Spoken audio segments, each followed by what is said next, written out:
کیا یہ کوئی زیادہ جھوٹ ہوگا؟ کیا اس میں کوئی زیادہ برائی ہوگی؟ یہ کہتے کہتے اس کی آنکھوں سے آنسو بہنے لگے۔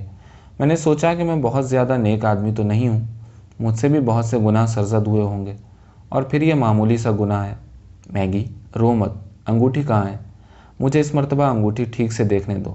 اگر مجھے اس میں کچھ نظر نہ بھی آیا تبھی میں جیسا تم کہہ رہی ہو ویسا ہی کروں گا۔ اگر میرا یہ عمل غلط ہوگا تو خدا مجھے معاف کرے گا۔ میگی انگوٹھی لے کر آ گئی۔ میں نے کہا، ذرا دیکھو کہ ماں جاگ رہی ہیں۔ 15 منٹ بعد میگی واپس آئی۔ اس نے بتایا کہ ماں جاگ رہی ہیں۔ میں نے آپ کے آنے کی اطلاع انہیں دے دی ہے۔ کیا اب میں ان سے مل سکتا ہوں؟ تشریف لائیے۔ میں اس کی ماں کے پاس گیا۔ انگوٹھی میرے ہاتھ میں تھی۔ ماں کو سلام کر کے میں نے کہا، مسز کلفرڈ، آپ کا بیٹا زندہ ہے۔ بوڑھی عورت نے تکیے سے سر کو قدرے اٹھاتے ہوئے کہا، کیا تم نے یہ بات انگوٹھی میں دیکھی ہے؟ انہوں نے پوچھا۔ ہاں مسز کلفرڈ، میں نے بغیر کسی جھجک کے جواب دیا۔ میں نے اس نگ میں دیکھا ہے۔ انہوں نے اپنا سر تکیے میں رکھ لیا۔ ان کی آنکھوں میں خوشی کے آنسو امڈ آئے۔ انہوں نے ہلکے سے کمزور آواز میں کہا، خدا تمہارا بھلا کرے۔ مسز کلفرڈ صحت یاب ہو گئیں۔ میرے ہندوستان جانے کا وقت قریب آ گیا تھا۔ میں میگی اور اس کی ماں سے الوداع کہنے کے لیے لیمبٹ جانا چاہتا تھا۔ وہ لوگ سوگوار تھے کیونکہ فرینک سرحد پر جنگ کرتے ہوئے مارا جا چکا تھا۔ 1 ماہ پہلے میگی نے مجھے کالے حاشیے والا ایک خط بھیجا تھا۔ میں نے اس تاریخ سے حساب لگایا۔ فرینک انہی دنوں کے آس پاس مر چکا تھا جب میں نے اس کی ماں کو بتایا تھا کہ وہ زندہ اور خیریت سے ہے۔ اس لیے مجھے مسز کلفرڈ کے سامنے جاتے ہوئے شرم محسوس ہو رہی تھی۔ اس لیے میں نے ان لوگوں کو خط کے ذریعے اپنے جانے کی اطلاع دی تھی اور خدا حافظ کہا تھا۔ مجھے رات ہونے سے پہلے ہی لندن چھوڑ دینا تھا۔ لندن سے روانگی کے دن صبح ہی گھر والوں کے ساتھ بیٹھا ہوا ناشتہ کر رہا تھا تو دروازے پر دستک ہوئی۔ 2 منٹ کے بعد ایک عورت آئی۔ اس نے بتایا کہ مس کلفرڈ آپ سے ملنے آئی ہیں۔ ابھی میرا ناشتہ ختم بھی نہیں ہوا تھا۔ میگی مجھے الوداع کہنے آئی تھی۔ اس خیال سے کہ میگی کو دفتر جانے میں دیر نہ ہو جائے، میں اپنی میزبان سے اجازت لے کر اٹھ کھڑا ہوا۔ میگی ہال میں کھڑی ہوئی تھی۔ وہ سیاہ لباس میں ملبوس تھی۔ میں نے اس کو لائبریری میں لے جا کر بٹھا دیا۔ کیا آج آپ جا رہے ہیں؟ میگی نے پوچھا۔ ہاں میگی، آج میری روانگی کا دن ہے۔ آپ کو اپنے ملک پہنچنے میں کتنا وقت لگ جائے گا؟ 2 ہفتے سے کچھ زیادہ۔ آپ اپنے ملک کے کس حصے میں رہتے ہیں؟ میں پنجاب سول سروس میں آ گیا ہوں۔ جب تک کہ میں وہاں پہنچ نہ جاؤں مجھے نہیں معلوم ہوگا کہ میری پوسٹنگ کس جگہ ہوگی۔ کیا سرحد وہاں سے بہت دور ہے؟ نہیں، زیادہ دور نہیں۔ فرینک ڈیرہ غازی خان کے قریب فورٹ مانرو میں دفن ہے، لڑکی نے آبدیدہ ہو کر کہا۔ میں جب بھی اس علاقے میں جاؤں گا تمہارے بھائی کی قبر پر ضرور جاؤں گا اور تمہیں اس کے بارے میں لکھوں گا۔ میگی نے پوچھا، کیا آپ کے لیے یہ سب زحمت یا پریشانی کا باعث تو نہیں ہوگا؟ نہیں، ایسا کچھ نہیں۔ جہاں میں رہوں گا وہاں سے ڈیرہ غازی خان زیادہ دور نہیں ہے۔ کسی نہ کسی دن میں وہاں جاؤں گا۔ میں تمہیں ضرور لکھوں گا اور اس کے بارے میں بتاؤں گا۔ میگی کے چہرے پر تشکر آمیز جذبات ابھرے۔